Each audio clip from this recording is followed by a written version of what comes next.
dos atacantes centroavante da seleção. Fala o centroavante. Vamos lá. 34 jogos, Richarlison, 3 gols. Meu Deus. E isso em 2023. Agora o monstro, o fenômeno, o jogador que é melhor que o Lewandowski. É o melhor que o Lewandowski. Não, esse aí, eu não sei o que esse cara tem. Esse cara deve ser perfumado, deve ser... Não sei, deve ser gente boa, hein? Deve ser. Deve ser um bom menino, deve contar piada, histórias, anedotas. Empresário bom ele tem, que é o Juliano Bertolucci, que é o mesmo do treinador. Não sei se é coincidência, né? Coincidência. 31 jogos, 3 gols. Bota o outro aí, que aí é pra quebrar, hein? Aí é pra 25 jogos, 9 gols. O centroavante das 2 últimas Copas do Mundo que não fez um gol. Um gol em 2 Copas.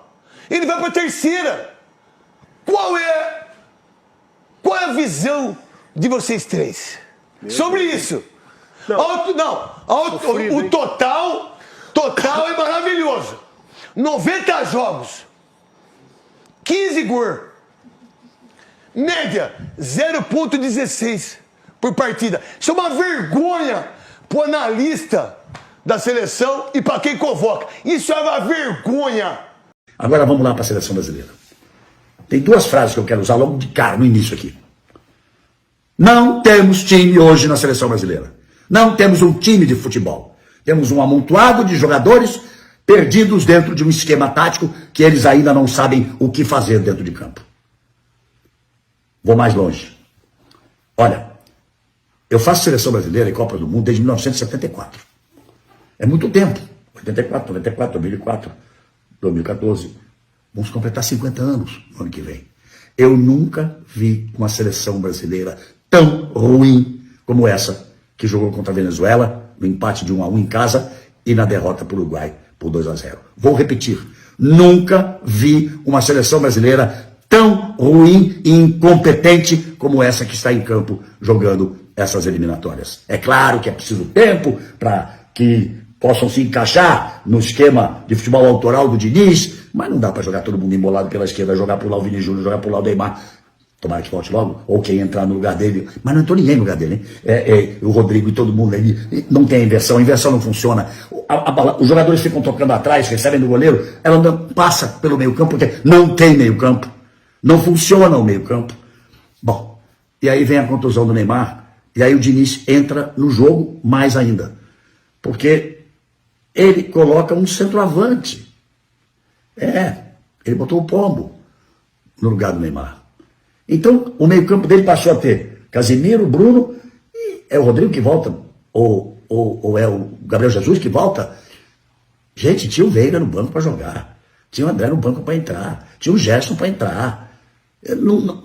Onde estava a cabeça do Diniz? Eu não consigo entender. E aí acabou mais ainda a seleção brasileira. O Uruguai jogou como quis. Fez um gol no final do primeiro tempo, um belo gol, e depois fez o quê?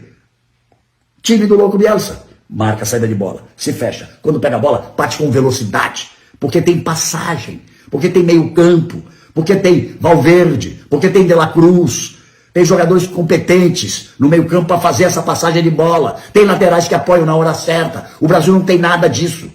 O meio campo do Brasil, com Casemiro e Bruno, só os dois, porque não tinha mais ninguém, eram só atacantes ali na frente, não tem essa passagem de bola.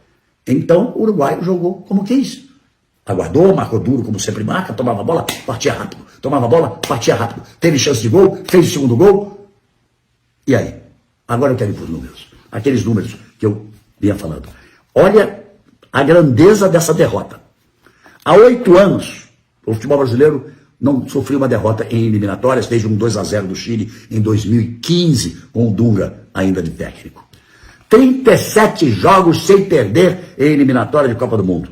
Perdeu hoje do Uruguai, nesse momento que eu estou gravando, estou dizendo hoje, né? Perdeu nesse jogo contra o Uruguai. Que é o número mais importante. A última vez que o Uruguai ganhou do Brasil com 2 gols de diferença, lá se vão 40 anos. Você não ouviu mal não. 40 anos. Foi em 1983, numa Copa América. E essa seleção, que volto a afirmar, É a pior seleção brasileira que eu vi jogar nesses meus 50 anos acompanhando futebol e acompanhando a seleção brasileira. Nos últimos 3 jogos, ela fez apenas 2 gols. De 2 zagueiros. 2 zagueiros fizeram os 2 gols do Brasil. Os 2 gols em cobrança de escanteios. Isso não é um time de futebol. Isso não é uma seleção brasileira. Por exemplo, a quantidade de convocações para a seleção brasileira que não atendiam ao mérito, atendiam apenas à necessidade mercadológica de se dividir lucros com empresários. Se eu convocar X jogador, esse jogador vai passar a valer muito mais. Esse lucro vai ser repartido entre várias pessoas, dirigentes, empresários e quem encaminha o próprio jogador. Uma vez você me disse também que a respeito da pedofilia dentro do futebol. Sempre foi um grande mito, as pessoas não queriam entrar nisso, mas o futebol brasileiro sempre foi muito contaminado por pedófilos, porque era um meio de dar vazão a um tipo de deformação psicológica, emocional e de caráter que em outros meios seria mais difícil. Então, infelizmente, o futebol, assim como a igreja, em primeiro lugar, a gente não pode generalizar, né? Sim, claro. A grande maioria de quem trabalha nas escolinhas de base do futebol são pessoas honestas e corretas. Mas é também verdade que o futebol, assim como a igreja, de modo geral, no mundo inteiro, acabou se tornando um meio interessante para atrair essas pessoas, porque elas podiam se esconder mais facilmente. Como se combate isso? Com transparência. Porque é através da transparência que você valoriza o verdadeiro sacerdote, que você valoriza o verdadeiro formador de grandes jogadores. Então, quando você investiga uma determinada profissão, você, na verdade, demonstra todo o respeito e apreço que você tem por ela.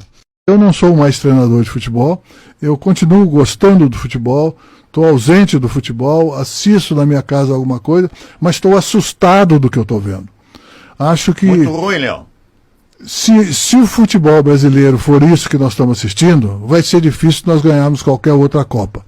Eu acho que precisamos renovar, rediscutirmos, buscarmos as pessoas certas. Além de buscarmos as pessoas certas, colocar as pessoas certas nos lugares, sem pretensão nenhuma de comentários financeiros, nada. Eu acho que nós temos que voltar a ser um civismo muito grande, que a seleção brasileira não tem mais. O que eu falo é que o futebol mudou demais. O futebol antes era um espetáculo, era uma comoção. Agora é só comercial. Eu acho que muita gente está deixando o lado sentimental, emocional, cívico, para o financeiro. Eu vejo o futebol agora de uma forma um pouco diferente. Eu tenho saudades, não de trabalhar de novo no futebol, mas sim de ver o futebol brasileiro como ele era. E os bastidores como ele era, os meandros como ele era, as famílias que nós formávamos, o prazer que nós tínhamos de ir treinar.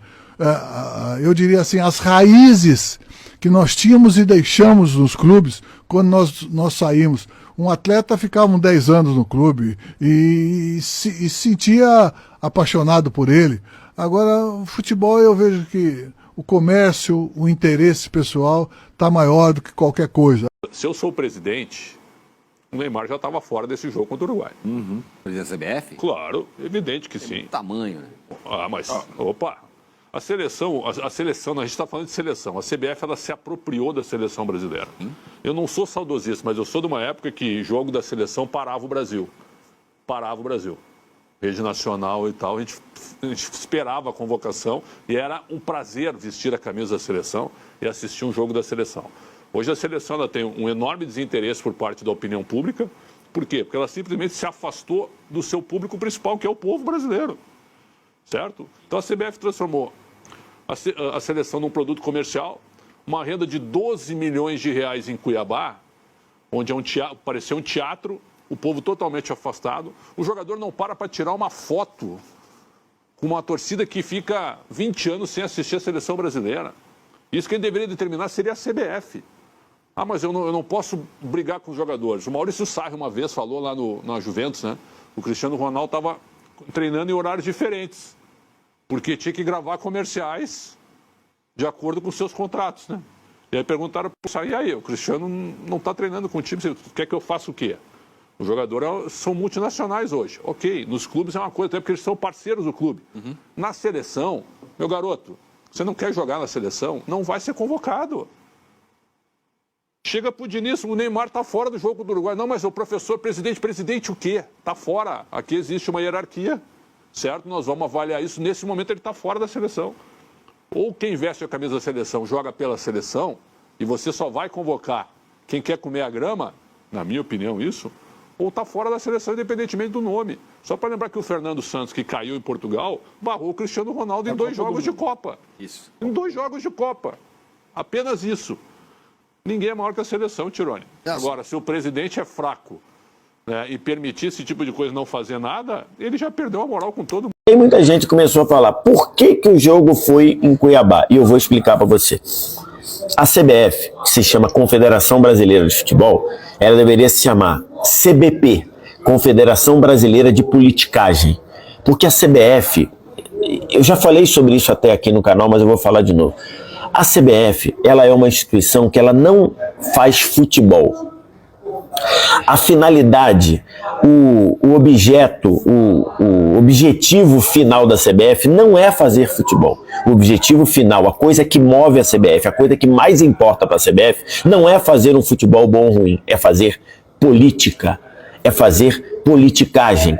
Porque a forma como a CBF é organizada e a forma como a CBF, o poder na CBF é perpetuado, é por uma forma política. Então, toda vez que a CBF tem que tomar uma decisão entre privilegiar o futebol e privilegiar a política, ou privilegiar o futebol e acabar prejudicando a política, ou favorecer a política, mesmo que prejudique um pouco o futebol, ela sempre vai prevalecer a política. A CBF não faz futebol, a CBF faz política. Por quê? Porque o sistema de votação da CBF, ele privilegia o voto das federações estaduais. São 27 federações estaduais com o peso 3 e sozinha essas 27 federações elegem o presidente da CBF.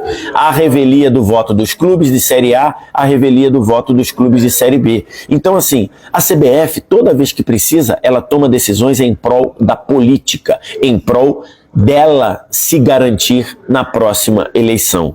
Não só isso, a CBF dá 2 mesadas para cada uma das federações estaduais. É mesada mesmo, é um valor em dinheiro.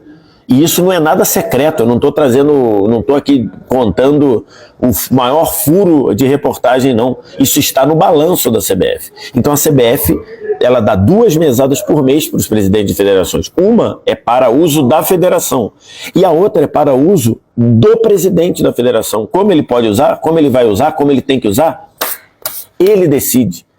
E ela faz isso para ela ter na mão todo o organograma do futebol brasileiro. Então, por que o jogo foi em Cuiabá? Porque politicamente interessava a CBF estar de bem, estar próximo da Federação do Mato Grosso.